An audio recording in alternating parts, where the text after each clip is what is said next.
Yung mga ka-Earth, kumusta kayo dyan? Eto na naman tayo sa isang masarap na balita. Nako, Kriste may natatagong lihim. Mr. Mikoy nagulat sa sinabi ni Kriste. Agoy, kinikilig na naman ako mga idol. Pero bago yan intro muna tayo. Hello po sa ating lahat, Kuya Earls.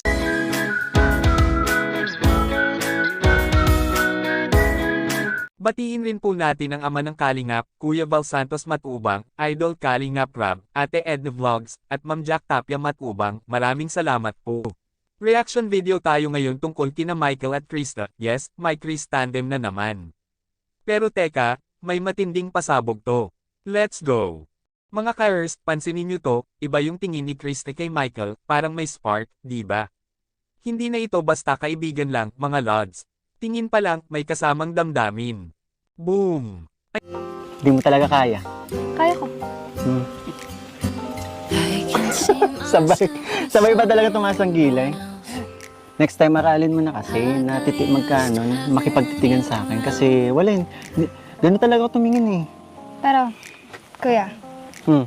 di ba, kinanta ko yung... May kinanta ka kanina. Kahit bata pa ako? Tapos, tinatanong mo kung bakit yun napili ko. Ganun. Bakit? Eh, kasi... Siguro, totoo yun no? Totoo. Hindi nga.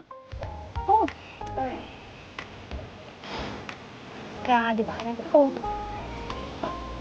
Kasi... Resta din nga. Walang halong joke. Kaya tinan mo yung acting ko ngayon. Kung paano. Kasi, totoo yun.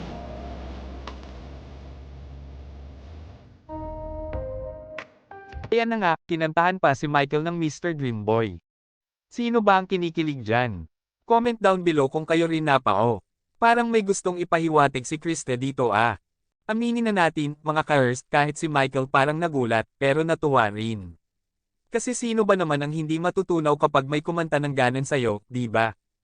Habang pinapanood ko to, iniisip ko, seryoso kaya si Kriste. Tingin ko may tinatago siyang feelings.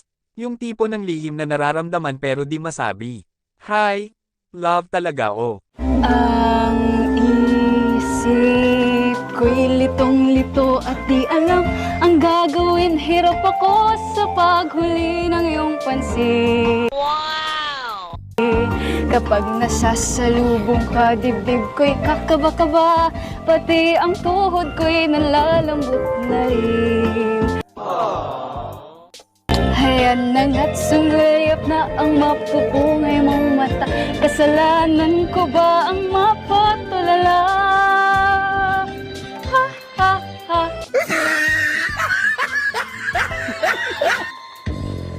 Mr. Dreamboy, Mr. Dreamboy, ito kaya ang nasa isip ko. Mr. Dreamboy, Mr. Dreamboy, lagi siyang nasa panaginip ko. Pero mga ka-Earth, wait lang. Eto na ang twist, prank lang pala. Grabe, si Michael napaha. Talaga, hindi niya alam na kunwaring in love si Krista para lang ay prank siya. Pero aminin nyo, mukhang may halong totoo yung pagkanta ah. Anong say nyo mga ka-Earth? Prank nga ba talaga, o may halong feelings na rin si Kriste? Comment nyo sa baba, gusto ko mabasa opinyon nyo. At syempre, don't forget to like, subscribe, at ishare to sa mga kapwa My Chris fans. Mr. Mikoy!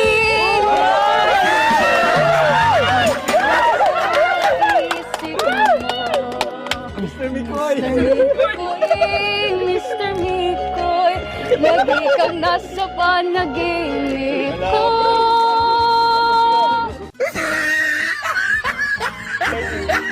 Sana'y masabi ko sa'yo ang natatagong lihim ko. Ikaw ang Mr. Mikoy ko.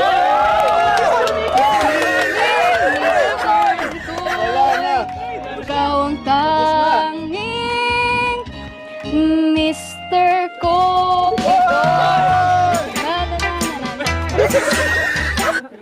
Hindi nga, totoo yun. Ito, basang-basa na naman damit ko. Kanina hindi na ako pinagpapawisan kasi confident na ako kanina eh. Pero may sasabihin po ako. Meron pa? Meron. Ano? It's a prank.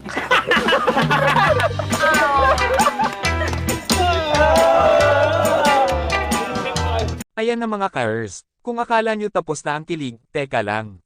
Ito na ang part ng My Chris moment na may halong kaba, kasi si Michael, pawis na pawis na. Bakit kaya? Let's go? Panoorin natin. Ay grabe, mga idol. Kita nyo yon. Hindi lang basta pawis, parang may halong tensyon.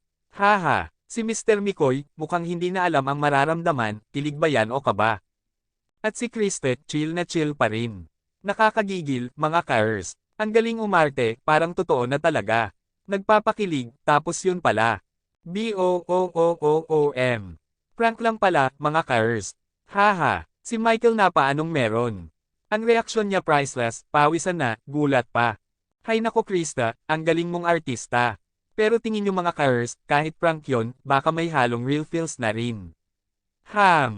Grabe talaga ang Mike Chris tandem, mapakilig man o mapaprank, solid pa rin ang chemistry.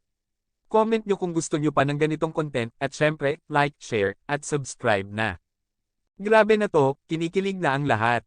Hindi lang ang viewers, pati ang KBOYS, napapahiyaw na sa kilig sa Mike Chris tandem. Ano yan? Pati ako hindi na mapakali dito. Yung tinginan nilang dalawa, may spark talaga. Tapos si Michael, parang di makatingin ng diretso kay Krista, classic kilig moment. Tignan nyo rin tong K-Boys parang mga fans na rin. Yung isa, sabay tili pa ng ayi. Tapos si kuya sa gilid, napapakamot ng ulo sa kilig. Hahaha. Mga idol, kapag ang tropa mong lalaki kinikilig na rin, ibang level na yan. Hindi na basta acting lang, may magic talaga ang Mike Chris. O eto pa mga ka-Earths, tingnan nyo ang comments. Sana all may Krista, si Mikoy parang in love na rin ah. Ang daming nakikisaya. Kaya kung hindi pa kayo Mike Chris fan, ngayon na ang tamang panahon. Samahan nyo kami sa kilig, tawa, at twist ng tandem na to. Like, comment, at syempre, huwag kalimutang mag-subscribe. At dito na talaga natin nakita ang pinakamatinding moment, muntikan nang maniwala si Michael na may gusto sa kanya si Krista. As in, konting push na lang, baka umamin na rin siya. Tignan nyo si Michael, mga idol. Hindi na siyang umingiti tulad ng dati. Yung mukha niya, seryoso, parang iniisip niya na totoo kaya to. Ayun na, tinamaan na yata si Mr. Mikoy. At si Krista, grabe. Ang galing magpanggap, parang hindi prank, ramdam mo sa boses niya at sa mata niya eh. Kaya si Michael, ayon, muntik ng mahulog. Nakaka-stress sa kilig, mga ka-Earths. Parang gusto ko nang sumigaw ng, "Isesh na Michael, aminin mo na rin." Pero hindi niya alam, prank lang pala. Moment before Krista reveals it. Boom! Ito na yung moment na nag-aalangan si Michael. Akala niya, totoo na. And then, hindi lang kilig, kundi emosyonal na rin. Si Michael, muntik nang maniwala, at tayo, muntik nang umiyak sa kilig. Haha, kung gusto nyo pa ng part 5, baka dito na talaga magkaaminan, like and subscribe na. Kuya Earth, Mike Chris Defender, out. At dito natin napatunayan, ibang klase talaga si Krista. Marunong magdala, marunong mag-timing, at grabe kung umarte. Kaya naman ang Mike Chris tandem, umaapaw sa chemistry. Tignan nyo yan si Krista mismo ang nagsaset ng vibe. Kapag gusto niyang magpatawa, pasok. Kapag gusto niya ng kilig moment, panalo. At si Michael, hooked na hooked. Sinusundan niya agad si Krista. Ang galing ng tandem nila kasi natural, walang pilit, walang arte. Ang masasabi ko lang, idol si Krista. She knows exactly how to play it right, hindi hindi boring.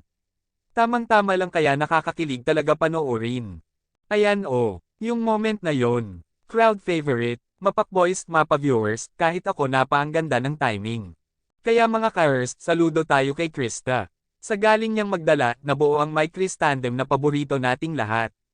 Deserve niya ang spotlight. Like kung agree kayo, at i-comment kung gusto niyong makita sila sa isang seryosong love scene next time. Kuya Earth, proud Mike Chris solid. At dito na natin nakita ang pinaka-real top na moment ni Michael. Akala niya totoo na, akala niya may gusto na talaga sa kanya si Krista. Tignan niyo si Mikoy, mga idol, wala nang pawis. Parang nabunutin ng tinak. Akala niya, confirmed na may feeling si Krista. Pero, BOOOOM. Plot twist. Si Krista, 15 pa lang pala. At doon na-realize ni Michael, hindi pala ito love story, kundi isa palang kuya bunso bonding moment lang. At dito ko mas lalo hinangaan si Michael. Imbes na ma-disappoint, masaya pa rin siya. Kasi sa puso niya, kuya siya ni Krista. Protector, supportive, walang halong mali siya, pure care lang. Respect. Michael saying something like okay lang, happy ako as kuya. Mga ka-Earth, yan ang tunay na lalaki, may respeto, may malasakit. Hindi lang basta kilig-kilig. Si Michael, proud kuya ng Mike Chris tandem. At dyan nagtatapos ang ating Mike Chris journey, mula kilig, tawanan, twist, hanggang sa totoong halaga ng respeto at pagkakaibigan. Salamat sa pagsama nyo sa bawat episode, mga ka-Earth. Like, comment, share nyo to kung na-touch kayo. At syempre, huwag kalimutang mag-subscribe para sa susunod na kwento. Finally, Kuya Earth, laging totoo sa reaksyon, signing off. Peace and love, mga idol.